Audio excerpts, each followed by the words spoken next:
All right, and welcome to the LV Home Expert Show. This is where we talk about Las Vegas real estate and financing. So today in studio, I got my right-hand man, the guru of financing, Dan French with Guarantee Rate. What up, my man? What's up, guys? Good Wednesday, man. It's a lot going on today, huh? Mm-hmm. A lot of things happening. A lot of good things. Vegas is off running, and we're starting to see a lot of movement again when we started to slow down. Yeah. So I'm happy. You know, I'm really happy with what's going on. How was your weekend? Your week? I haven't seen you since Saturday, right? I've been busy, man. I've been doing. Dude, you've been really busy. I tried to call you the other day, and you didn't even call me back. Man, I was a lot of times I'm so busy during the day with stuff. I literally fall asleep sometimes and I don't even realize it. Like the other day I fell asleep, and there's no joke, like at 9:30 on the couch. Really? Yeah, and I woke up and I was just like, man, what time is it? It was like 1 o'clock. Uh-huh. So I went and I had a snack and then went to bed. So, I mean, you know, it's a good problem to have where you're not just work, it's just life. Yeah. You know, just everything takes time, you know, and it's just, I got a lot of things going on. So, Gotcha. Yeah. If you guys want to call live in studio today with your real estate question or financing, go ahead and dial 702-409-4495. Again, that's 702-409-4495. We have not had any callers for some time. I don't know why. I think everybody likes to do the chat box, right?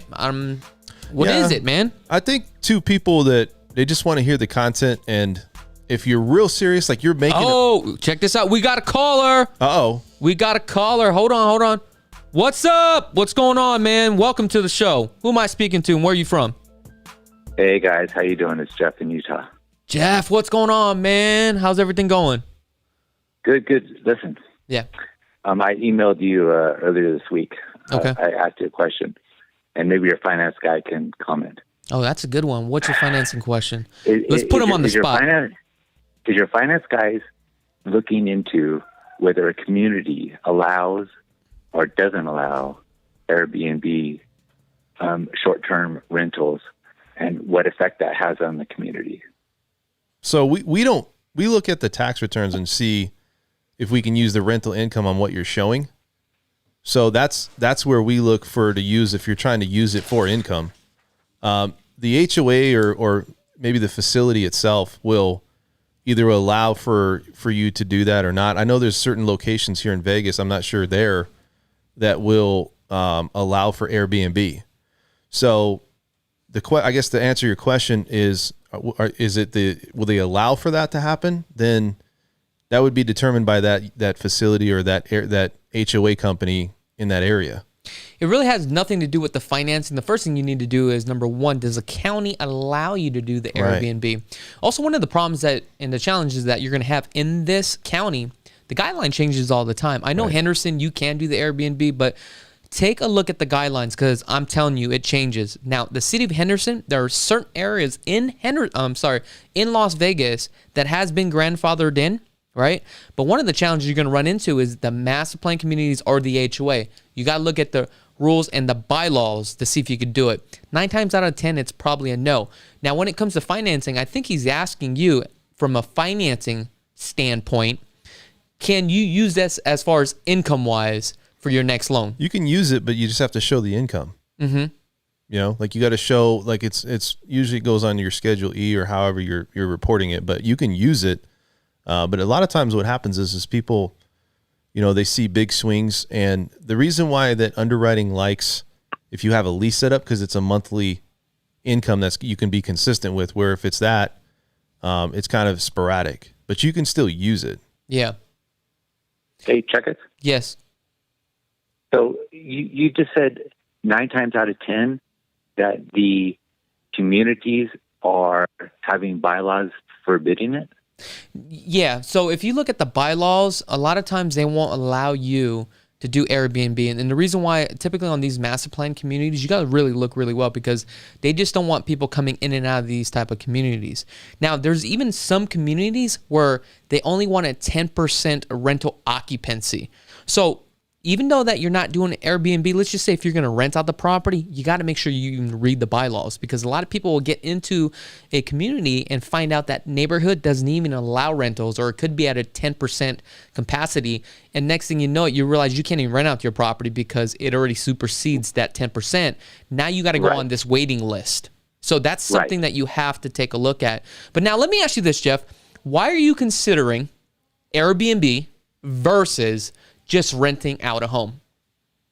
Okay, let me back up two steps. Okay. Is if you're a buyer and you're gonna spend $1-2 million, okay, you don't want your neighbor's house hosting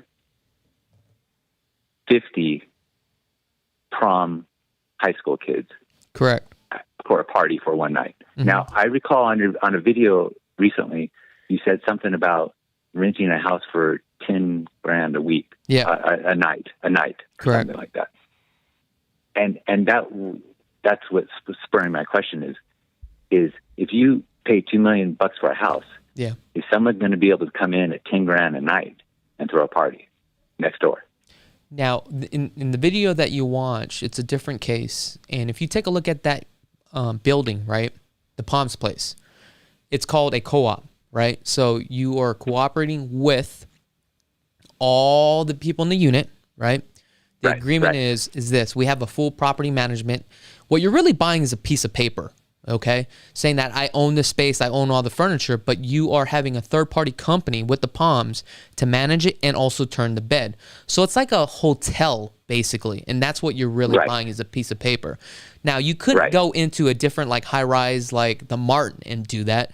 Now, some of their leasing would require at least a 6-month lease. So it's going to be a case-by-case basis. So if you were going to do something like that, yes, the Palms place would work, Platinum would work. Now, if you wanted to do a house, there are only certain houses, right, in the Las Vegas area and also Henderson that would be allowed.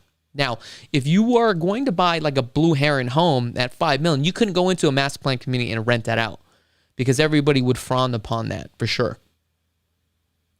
That was my question: is comparing the Palms to a single family house in one of these neighborhoods? It really depends. Like, if you're going to do this, it really depends on what your strategy is, right? And one of the first things that you got to take a look at is, number one, can it be done? If it can be done, okay, what are the Airbnb? No, I prefer it not to be done, of course. Okay. Yeah. So, like, here's the thing: if you're buying a $2 million home, right, or a $2 million high rise, I can tell you probably about 95% of all the high rises out here won't allow that. You would have to do a minimum of 6 months. Some of them requires a year. So, like, if you were going to buy a high rise, maybe the Palms is not the place for you. Platinum is not the place for you. Okay? And these are the things that you have to get, obviously, with an agent, right, based upon what you're looking for. If these are your main concerns, then these are the things that need to be addressed up front before you even go into a deal, because you don't want to waste time and you don't want to spend any money. Jeff, I got a question for you. Are you pro for Airbnb, or are you against it? I'm sorry. I was looking at it from somebody coming in, buying a house. So you're looking at it from a negative point of view, almost, and being against, exactly, negative against having a loud neighbor. Exactly. Okay. Yeah, so I mean, if you look into this county, they really frown upon it because they want everybody that visits here to spend money at the casinos, right? To have a room there. So it's very hard to do an Airbnb. Yeah, they're pushing it out where it is hard, and obviously there's only certain places that you can do it here. I'm sure that's going to be other counties too. So I don't think they look at it as being something that they want to consistently, who knows? But here it's very hard. So. But I want to follow up with Jeff. Let me ask you this question. What is it exactly that you're looking for? What did you have in mind? Well, that takes research, and it takes about knowing, coming from Florida background, and knowing what the resorts, housing, and Airbnb did to it. Mm-hmm. I was wondering how far ahead Vegas was, the communities, how far ahead they were in preventing this sort of Wild West mentality of just oh, it's my property, I can rent and do whatever I want with it. And I was wondering if these new communities are putting in really strict guidelines about 6-month minimums or year minimums. And like you said, it was 95%. So I'm assuming this 95% of these higher end homes are forbidding it. Yes, you're absolutely right. And what you're going to notice is that a lot of the homes out here, you don't really have Airbnb. They don't even do like monthly rentals. Like anybody that does leasing out here, the landlords are always going to request a minimum of a year lease because they don't want their tenants to leave. Also, if you research with the county, right, you can't even do like a weekly. It has to be minimum of 31 days if you're going to rent out the property. But then now they put it on the bylaws, right, of the HOA. And the HOA says that you have to do a minimum 6 months or a year lease. So have you guys, especially in that town in Vegas, have you guys been hearing a lot of horror stories or any complaints from owners? No, not at all. I mean, here's the thing. Out here, they really frown upon that, and it's very hard to get even licensed, and they're pretty strict. And what they'll do is, if they find out that you have a property that is on the Airbnb website and you are not registered with them, you automatically get a fine. I think those fines are $1,000 or $1,500. So they're pretty strict out here, and there's not a lot of Airbnb out here versus like Florida or California. Okay, so that's something that I just wouldn't even worry about. Okay, now if that is your big concern, one of the things that, again, what we could do is once we find you a property, then at that point we can take a look at the bylaws. But when you start dealing with $1 million and up, you won't even have that problem or run into that situation at all. What about the lower end, like the 300, 500 ARIA type downtown strip stuff? Now, when you start going to like the downtown, like the strip area, they still frowned upon that too as well, because now it's layered by the county. And the county is constantly looking at the Airbnb websites. Now, can some people get past it? Yes, they can. But again, it really depends on the neighborhood and also the location. But what I realize is the higher the income level is, right, you don't really run into those problems. And a lot of those type of homes are going to be more on the outskirts. And it's probably going to be more in the Henderson area with no HOAs. So with your concerns, I don't even think you would have to worry about it. And let's just say if you did find a parcel that you like, you would just go on Airbnb and just type up that zip code, and you can kind of see if there's any Airbnbs around the surrounding areas. Okay? That's great info. Thanks, guys. Well, thank you so much for calling, and we really do appreciate it. And I did get your email, and I'm glad that you called in. But, we'll talk after, and we'll see where we're at, and we'll go from there, okay? Thanks, man. All right, thank you so much, and have a blessed day. You too. Bye-bye. That's a good call. Oh, yeah, that was a great call. Call in, guys. You guys have questions. Call into studio now, just like Jeff. I feel so very important. Thank you so much, Jeff, from Florida. You know, the crazy thing about it is when we were on that radio show, we got calls like galore. But now that we got the podcast, nobody wants to call in. I think it's a different style. No, it is a different style. And you know what? This is a good way to interact with all the comments that are out there. Yeah. And today I feel like I'm very entertaining. Like I'm just talking. I don't know what's going on. To answer your question, I was going to go back to what you asked. No, I was going to say it's no problem. You don't have to be sorry. I think when you say why people aren't calling in or haven't been calling in too, just to go over it, is the ones that call in either have a serious question, a specific issue, or they're in the market to buy right then. Like they're in the next 30 to 60 days and they want to get moving on something. So a lot of these people maybe are just trying to get ideas, piece it together and see what they want to do, So that was some great content with Airbnb. Oh, yeah. I love that. Hello from Denmark. Dang, we got all the way from Denmark.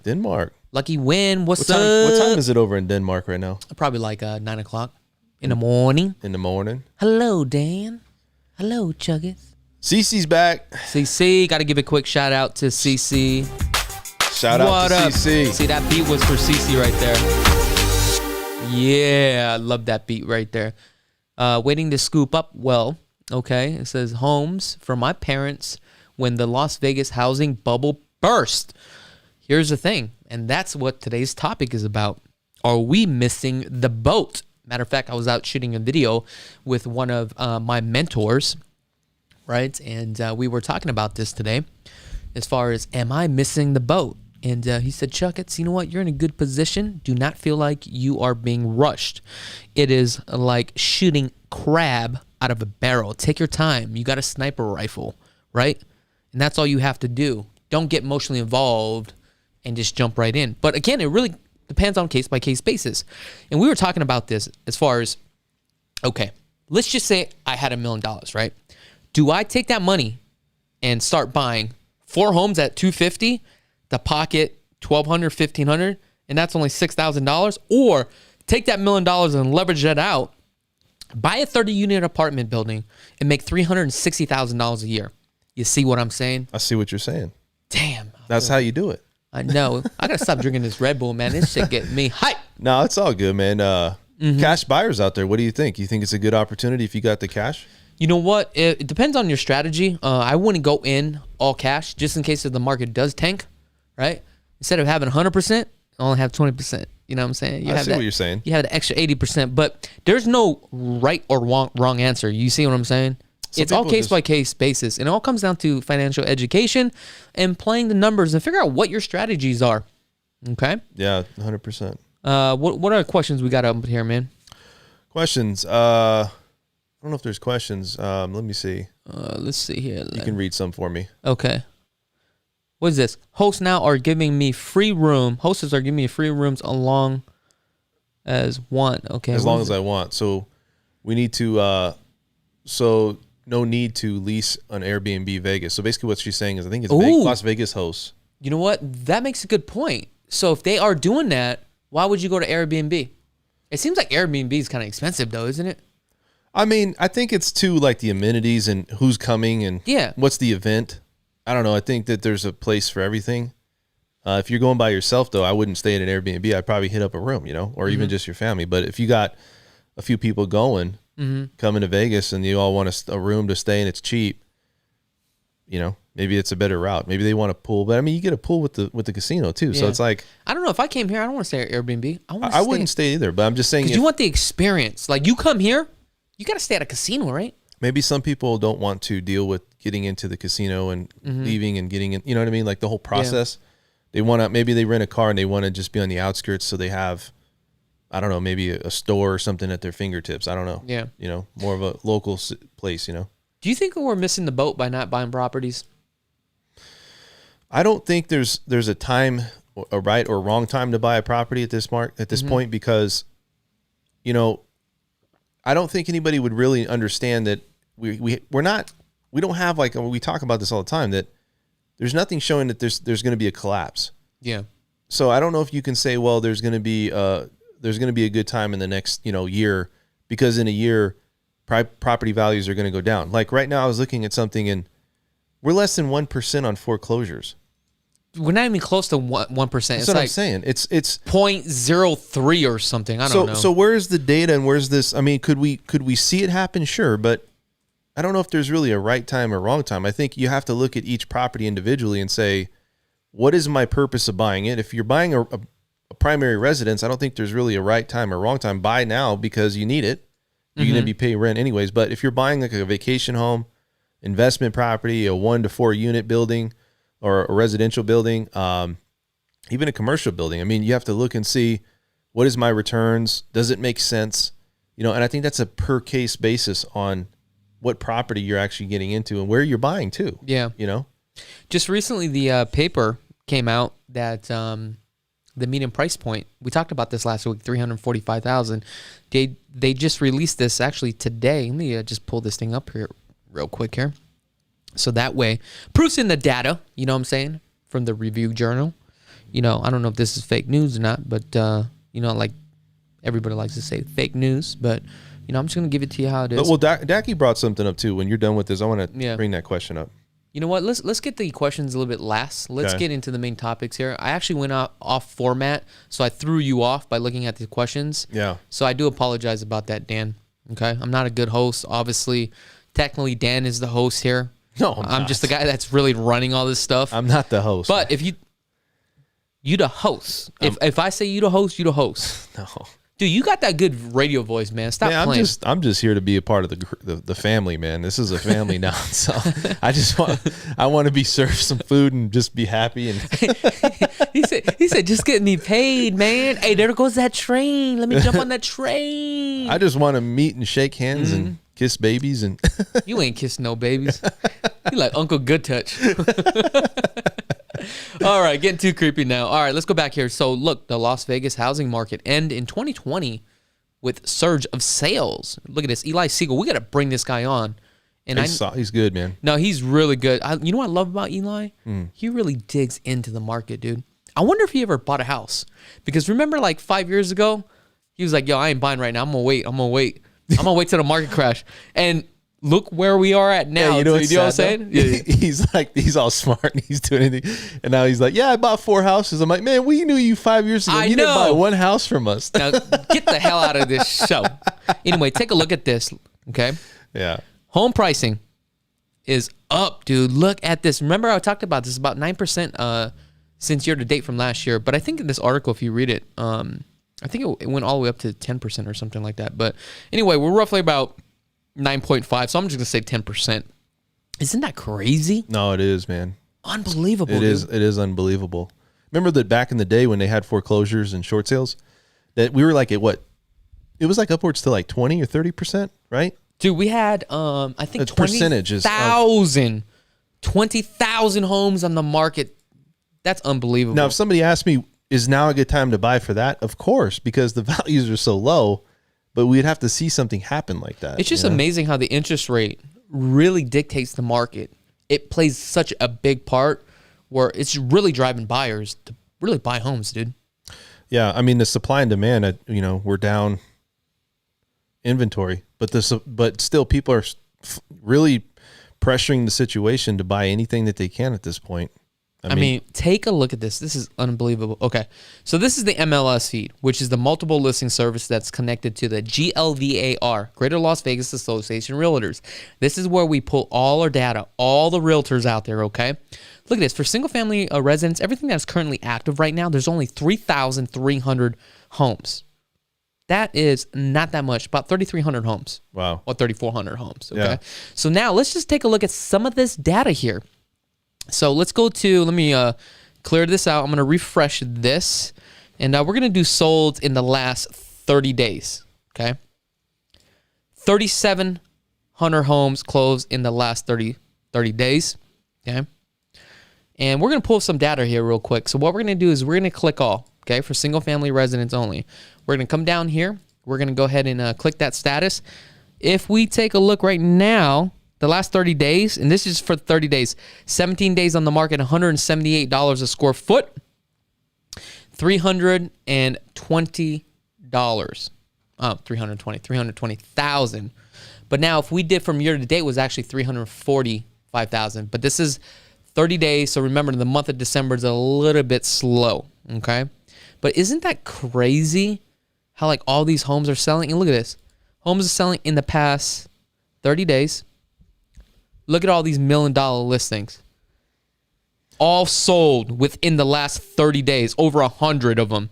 Yeah. Luxury listings, dude. Well, and we talked about it. I mean, $1 million before was a big deal.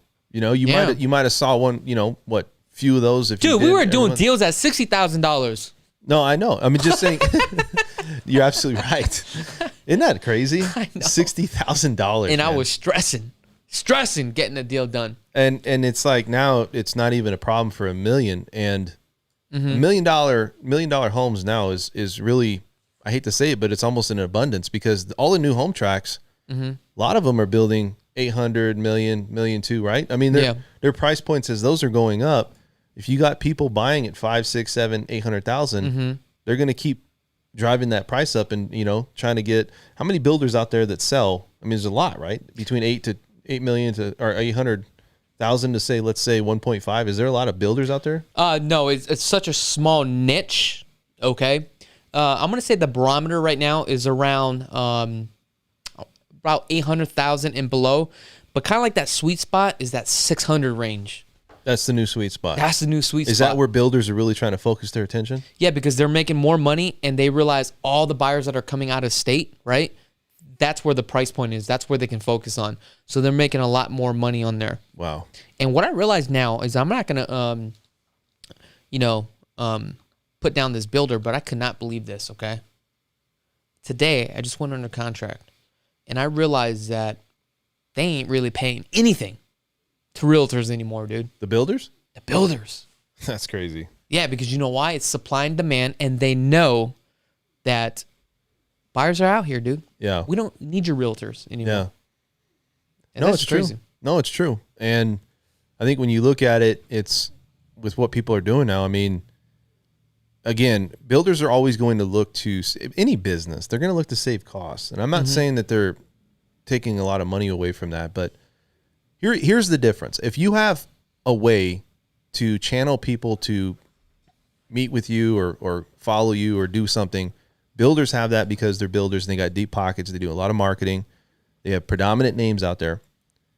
And if you have the ability to just have people walk in because it's desirable and they know that there's something out there that people want, then they ultimately make all the rules. And so he who has the business usually makes the decisions. And so that's what's going on. They got the business. They know that they're not waiting around for people to walk in their doors because they know that Vegas is a hot market.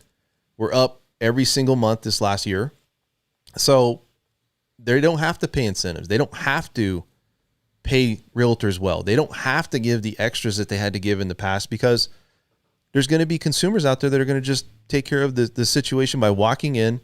They probably don't have to spend as much money as marketing, and they're going to do everything they can to profit and make as much profit as they can. Everybody's in a business. There's nobody in this business, this industry, with all the different facets of, insurance to lending to appraisals to realtors to builders to contractors. Everybody's in it to make money. Yeah. People have to understand that, And so I think when you can cut corners or maybe they're not paying somebody as much, it's another way for them to deepen those pockets, to profit a little bit more. Call live into the studio, 702-409-4495. You like that with the sound, too? I like it.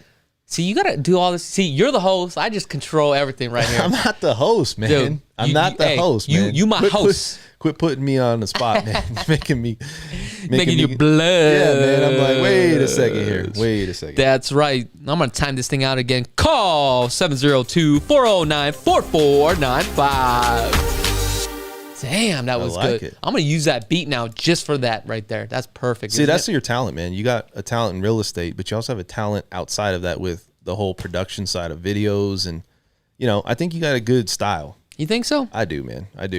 You know what? I don't think so. I'm just, look, guys, I'm going to just tell you this, man, straight up. I'm just an average dude that works hard and just understand hard work does pay off. And that's all I'm doing. I'm nobody special, okay? And that's for all you young guys out there that want to get into the business, right? And hopefully you guys find this information also very valuable. And that's what I enjoy.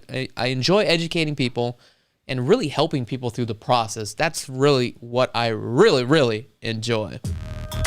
That's right. See, they even said it. Chakits is great productions, man. Oh, I don't know about that. So all right, we got a call coming in. Call now. What's up? And welcome to the LV Home Experts Radio Show. Who am I speaking to and where are you from? Hey, what's up, man? My name is Rossi. I'm here in Las Vegas. I'm out here doing some deliveries tonight, but I'm always listening to the podcast. All right, man. Hell yeah. That's what I'm talking about, nice. Man. What's your question? So basically, I've been following you for a year now. I lived in Israel. Okay. And I lived in Paris, and now I'm back in the States since April. And basically, I just started my first real estate class this week, which was on Monday. Okay. And I'm going to get into the game. And I've been hearing you talk about starting a school and doing this outreach and trying to getting people to know from start to finish of how to become a real estate agent. And I was just wondering if you're looking for someone you would want to instead of doing 12, 10 people, just one person and go from zero to hero. You know what I mean? I like that, man. Zero from hero. Yeah. That's what I'm talking about. You know what? I can tell you right now, with your personality and your drive, there's no reason why you won't make it in this business. I'm driving literally, and I'm driving, financially. Now, I'm going to tell you this, man. This thing is hard work. So the first thing that you need to figure out, what is your motivation? That's the most important thing. What's your why? Exactly. Putting food in my family's mouth, and also, expanding my horizons for generations, generational wealth, and just allowing myself to like have assets and just to grow and like leave a legacy, when you die. And you know what? Motivation like that will definitely drive you to where you want to get to. Now, here's the thing. Once you get your license, okay, what I would really focus on is the brokerage. The brokerage is going to play a key role, okay? You need to find somebody, right, that's willing to help you. There's also brokerages out there that has tools in place. And also, if you find a team that you can work with, that they're willing to take you on, if you are willing to learn, okay, start from ground zero, you'll be able to make it, okay? Now, what I want you to do is once you get licensed, I want you to give me a call, all right? All right, then. And what we're going to do is we'll sit down, we'll see where you stand, and we'll go from there. Is that fair enough? No, 100%. We actually have a colleague in common from Simply Vegas. Okay. It's Jordan Benton. Okay. You know him? Jordan. And so I know. You know Jordan? You know what? I don't want to say yes. I think I ran across that name, but go ahead. Regardless, so I actually know him in a different name, which is Yudi. But we're from the same Jewish community, and I've been around. I've been away from the States for the past 5 years. But when I came back, I'm like, if I'm going to come to Vegas, the real estate market's on fire. Yeah. Like, obviously, we don't know the future regardless, but right now we can only live in the moment. And the moment is 2021 is going to be the same as 2020, let alone more. Who knows? And even if there was, some type of financial or like housing situation and stuff goes down, the rich people are still going to buy the company. So the real estate agent, regardless of the market, has people to sell to. And I'm just I like the fact that you're like showing off the right houses, and your swag is allowing people to want to get involved in real estate. And so I like that because it's getting people like excited about real estate.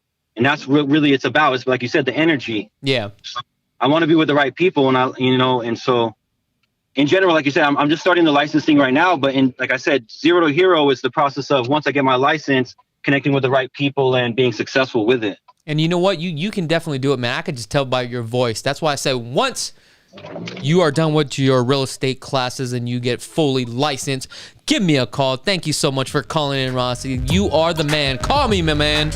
All right, man. Talk to you soon. Thanks, Rossi. Peace. Look at that, man. Those kind of calls right there.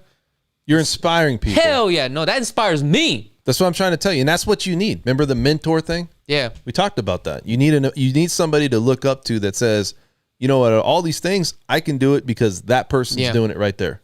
So now let's finish up here. I know we're running into 40 minutes of the show. And Dan, he got to take off because he got another client he got to meet. And I'm calling you out.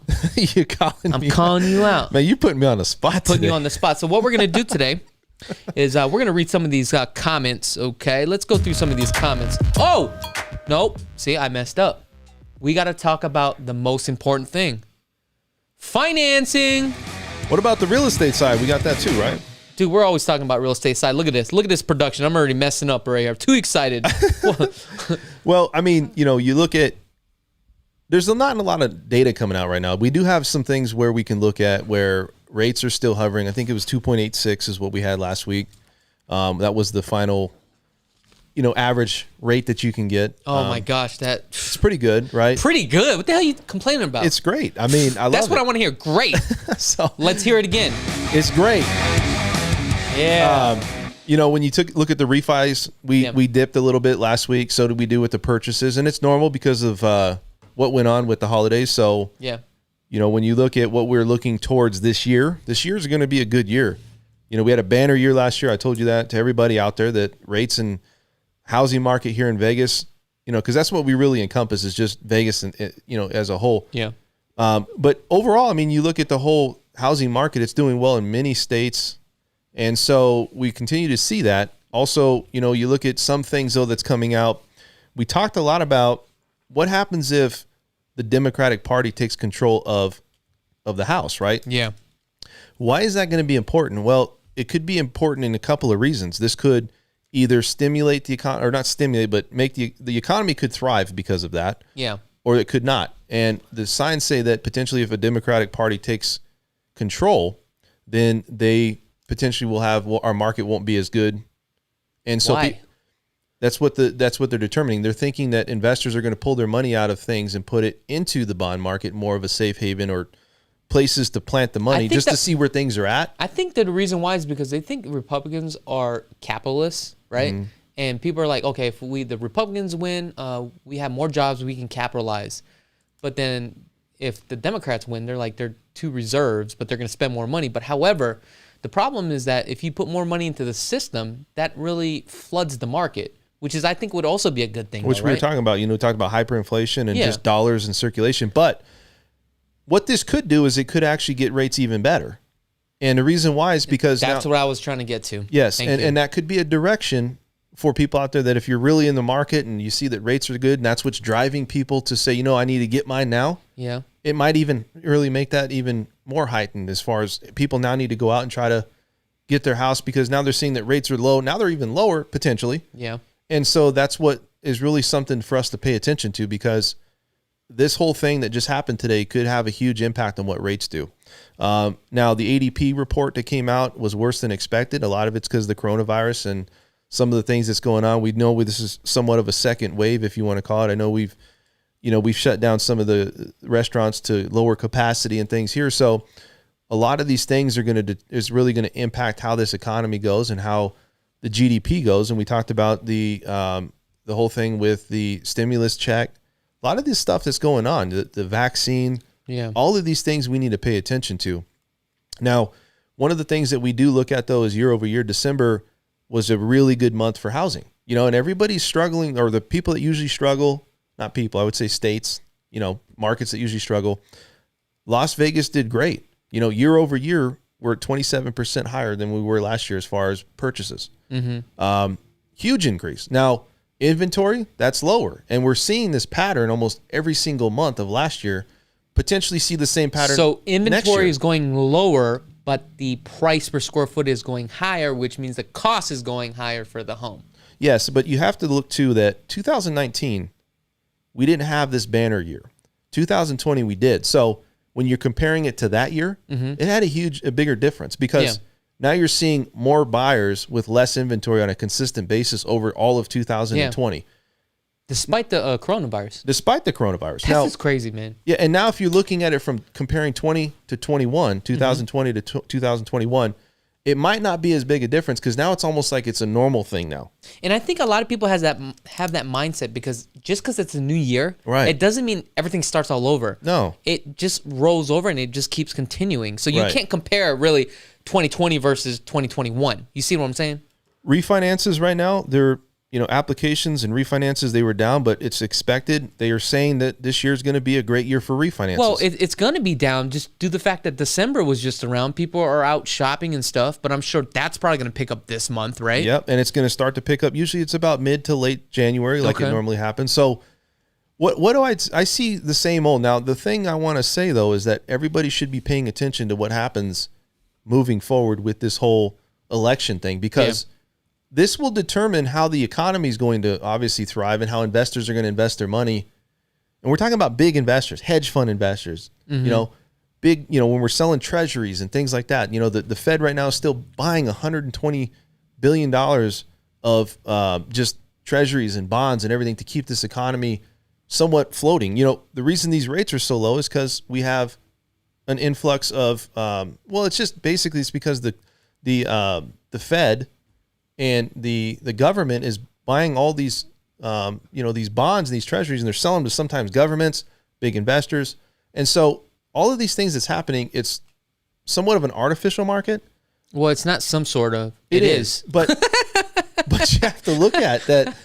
Will it continue? Right? And what if something does happen where the economy starts to even do worse? Yeah. Do they start purchasing even more of that? Mm-hmm. Do they start selling off more treasuries? Because the reason these rates are low and people are thriving right now and buying a house or trying to get their share of buying a house is because this market is artificial when it comes to interest rates. Yeah.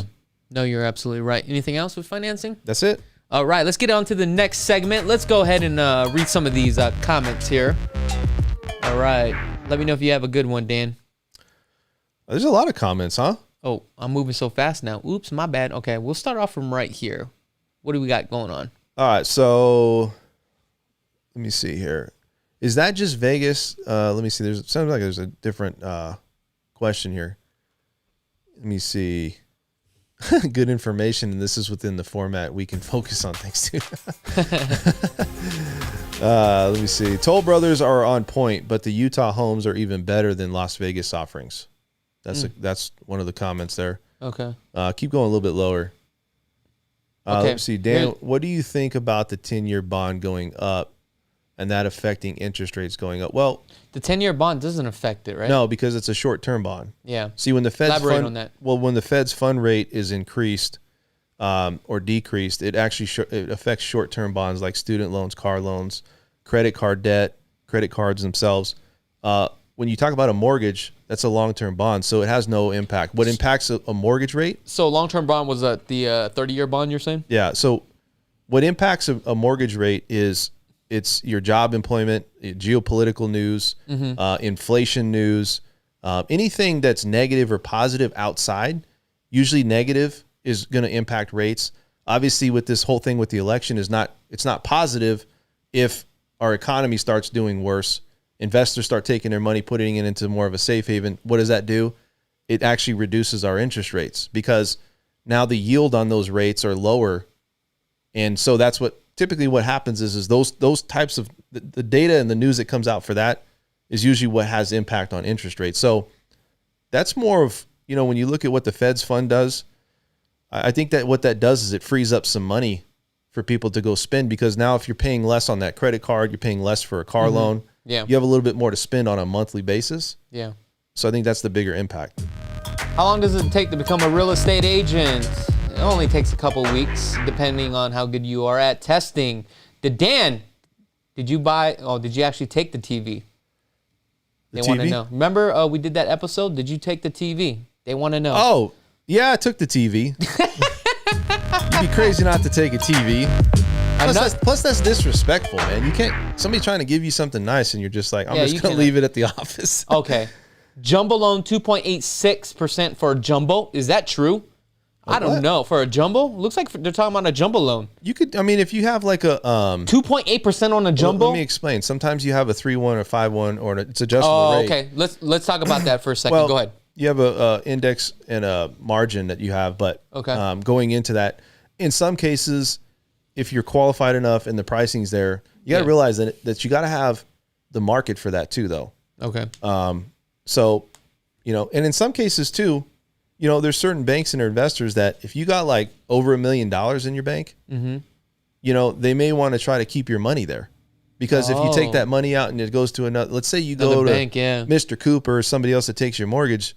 Well, they want to keep that money in that bank, so they're going to do everything they can because they can use that money and lend that money out. So why would they want you to take that money and put it in another bank? So I think it depends on a case by case. If you're looking at an overall, maybe it's a little bit lower on jumbo than normal. I would say that's a pretty good rate, but I'm sure there's a reason behind it. Okay. Now let's take a look at another one here. It says, I'm a veteran with the VA loan. I'm not able to work on my my home as much as I would like. What are some of the ideas to lower my maintenance house, condo? I like a house. Income is $3,100. I'm not understanding that question. I'm a veteran with a VA loan. I'm not able to work on my home as much as I would like. What are some ideas for low maintenance home? I'm not understanding that. I'm not sure either. Yeah, Is he trying to refinance his home? Yeah, I'm not too sure. Huh. All right, what else we got here? I don't know. We might be moving to Las Vegas in the next 2 years. Do you think the home in Henderson be built closer to the 15, or will they continue to be built in their current location going east of the freeway? Yes, I think they're probably talking about what do you call Inspirada? Mm-hmm. You know how Inspirada now is starting to move west to the 15? Yes. I think eventually all that's going to be built out. I think it's all slated for that, actually. Yep. Okay. Good question. Model homes are very expensive. You pay through the nose for the upgrades, then you pay property taxes on that purchase price base, or base purchase price, they're saying. Okay. What else we got here? Let's get a good question. Okay, Chakits. What is better, investing for rental, Henderson or SUMMERLIN? When it comes to rental investment, it doesn't matter depending on the type of investment you're looking to do. If you're looking to do a buy and hold, okay? On a buy and hold, basically it's all like cash flow. So it really doesn't matter. It just pencils out. You know what I'm saying? Like if you look at all my rental properties, I am not in Henderson nor in SUMMERLIN. It's all the best deal where it's out there. Yeah, right? it's basically Case how much by money case. I put into the deal and how much money I'm getting back. What are my rate of returns? But I want to ask you this one last question before we get off. We got to answer Candy's question. Oh, what's Candy saying? You skipped my question. Oh, ooh, that's She a good said, one. What's like Toll Brothers have nice upgrades. Do model homes make good deals? No, not at all. Stay away from it. You're gonna crush yourself. I would never do it. You can literally buy a home in a new track and build off the same model by the time it's done, right? A little bit cheaper by the time they sell it, because what you're doing is you're forcing the appreciation up. But now if you buy a tail end, you're pretty much screwed. But one more question here. First time home buyer. Wait, let me see here. First time buyer, first time VA loan user. I'm looking for a house with low maintenance options. Okay, so if you're looking for something that's low maintenance, right? There's really nothing like low maintenance. So owning a home there's a lot of maintenance owning a home, believe it or not. I mean, you owned a home. There's a lot of maintenance, and there's also other things that you don't take in consideration, like Things can break. You know what I'm saying? HOA. Yeah, if something happens, you get a water leak. Yeah, backyard. See, with you now, you have a landlord, so it's like you got problems, you call him. Yo, come fix it. Come get it. And I'm gonna tell you guys this one thing: if you guys own a home out there, okay, if something goes wrong, okay, fix it right away. Do not let a bunch of things occur, because now it's called deferred maintenance on a home. Then it may come to a point where you have so much things that need to be done, right? Next thing you know it, you can't get it all done because it costs too much money. Now, guys, we're going to finish up the show here. So whenever you have some free time, what I want you guys to do is to visit lvhomeexperts.com. This is a great website to get started. So here, you're going to have all the options of all the homes that are currently available. Now, before you even get started to look at homes out here in Las Vegas, what you're going to do is go ahead and click on the financing. It takes you to the Dan French at guaranteed rate. You're going to go ahead and click that start button. That's right. You'll click that start button to start that application. Now, Dan, do you have any questions or, wrong one. Oop. No, I got nothing. Everybody's, keep tuning in. We're going to have some good information year, week over week, so. That's right. And you know what? The Red Bull is running out, and I'm jumping all over the board. So, guys, thank you so much for tuning in to this radio show. Until next week, Wednesday at 5 p.m. Pacific Standard Time. And don't forget the Vegas Connection show. That's right, Vegas Connection, every Saturday at 11 o'clock, where we talk about whatever's, right? We talk about everything. All right, guys. Until next time, peace.